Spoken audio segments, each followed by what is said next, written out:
মানুষ কতটা ল্যাদঘর হতে পারে। হ্যাঁ ভাই, আজ ধূমকেতু রিলিজ হয়েছে প্রায় 5 দিন হয়ে গেল। আমি ধূমকেতু দেখেছি সেকেন্ড দিনেই, 15 অগস্টে।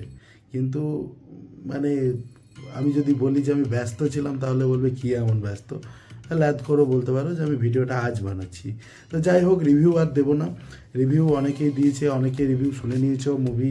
আমার মনে হয় না যে আমার ভিডিও যারা দেখে তারা এখনও ধূমকেতু দেখেনি, হয়তো দেখেছে। যারা দেখেনি তারা আমি বলবো দেখে এসো, তারপর ভিডিওটা দেখো। আমি ভিডিওতে স্পয়লার দেবো না, কিন্তু ধূমকেতু নিয়ে কিছু কথা বলবো। প্রথমে আসি মুভিটা কেমন। ভাই, যেভাবে এই মুভিটা হাইপ পেয়েছিল, দেশু মানে দেব শুভশ্রীর কামব্যাক। আসলে ব্যাপার, সিনেমাটা 9 বছর আগে হয়েছে। 9 বছর আগে দেব শুভশ্রীর জুটি ছিল, সেই মুহূর্তে শুটিং ছিল। কিন্তু এই যে 9 বছর ধরে এই মুভিটা রিলিজ হতে পারেনি, তারপরে দেব এতটা পরিশ্রম করে এতটা খেটে এই মুভিটাকে আমাদের মাঝে নিয়ে এসছে, এটা অনেক বড় ব্যাপার ভাই। আমরা হয়তো এখান থেকে শুধু একটা সিনেমা দেখছি, একটা ভিডিওগ্রাফি দেখছি, একটা গান দেখছি, কিন্তু এই সিনেমা, এই গান, এই ভিডিও, এটাকে আনার জন্য যে কতটা লড়াই, কতটা সংগ্রাম করতে হয়, সেটা যারা এই ইন্ডাস্ট্রির সাথে যুক্ত আছে তারাই জানে। দ্বিতীয়ত, দেব সত্যিই প্রডিউসার হিসাবে একজন বিশাল ব্যক্তিত্ব। এই মানুষটা মানে অ্যাক্টর হিসাবে যতটা না নিজেকে স্ট্যাবলিশ করেছিল, মানে প্রডিউসার হিসাবে নিজেকে আলাদা লেভেলে নিয়ে গেছে বস। মুভির প্রমোশন বলো, মুভিকে কীভাবে মানুষের কাছে পৌঁছাতে হবে বলো, প্রত্যেকটা জিনিস মানে কী রিয়াকশান আসছে, সেটার কি অপোজিট রিয়াকশান দিতে হবে, এই মানুষটা ভালো করে জেনে গেছে বস। দেবদাকে এমনি মানুষ ভালোবাসে না। আমি যে কথাটা বললাম যে স্ট্যাবলিশ অ্যাক্টর হিসাবে, সেটা আমার ভুল। কারণ স্টার হিসাবে আমরা তাকে ছোটোবেলা থেকেই মেনে নিয়েছি, তার গানগুলো শুনে আমরা বড় হয়েছি। যাই হোক, এই যে সিনেমাটা দেব শুভশ্রীর নামে যেভাবে প্রচার হয়েছিল, কিন্তু আসলে এই মুভিটা যখন দেখতে যাবে, দেব শুভশ্রীর একটা অ্যাঙ্গেল আছে, যথেষ্ট ভালো অ্যাঙ্গেল আছে, কিন্তু এই সিনেমাটা দেব শুভশ্রীর থেকেও বেশি রুদ্র নীলের সাথে দেবের যে কেমিস্ট্রি, সেটা বেশি দেখায়। হ্যাঁ ভাই, এখানে রুদ্র নীলের পারফরমেন্স একদম মারাত্মক লেভেলের। এখানে দেব আর রুদ্র নীলের যে কেমিস্ট্রিটা দেখানো হয়েছে, যে সময় রুদ্র নীল আর দেব একসাথে স্ক্রিনে আসছে, সেই সময়গুলো আলাদা লেভেলের। তাছাড়াও এখানে আরও যেসব ক্যারেক্টারগুলো আছে, চিরঞ্জিতের ক্যারেক্টার আছে, দেবের যে বাবার রোল করছে তার ক্যারেক্টার আছে, আমাদের পরম ব্রতর ক্যারেক্টার আছে, এগুলো যথেষ্ট ভালো।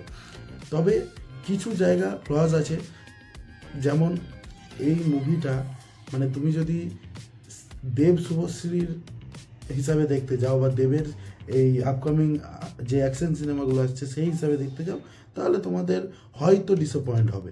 কিন্তু যদি মুভিটা দেখো, এই মুভিটাতে একটা খুব স্ট্রং গল্প দেওয়া আছে।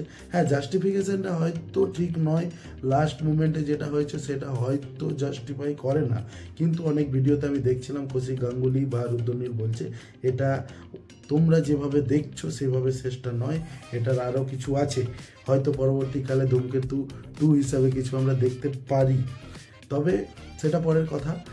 এই মুভিতে যেভাবে দেখানো হয়েছে দেবের মানে প্রত্যেকটা সিন, তার যে ট্রানজিশন যে মেকআপটা সে করেছে, যে 60 বছর বা 70 বছরের বুড়োর যে মেকআপটা করেছে ভাই, মারাত্মক লেভেলের।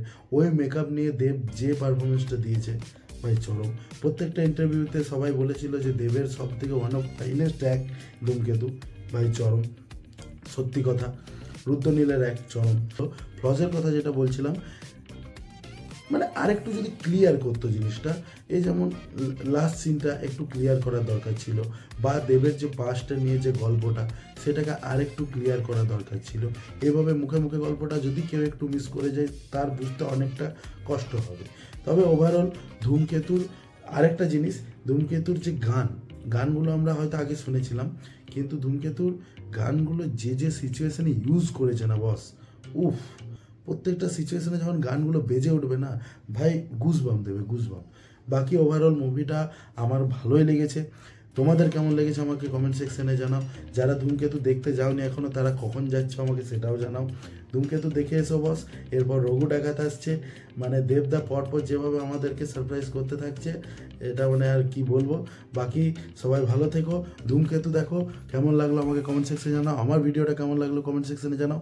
শরীর খারাপ আছে তাই গলাটা একটু এরকম লাগছে। ভিডিওটাকে লাইক করো, দেখা হচ্ছে নেক্সট ভিডিওতে। বাই।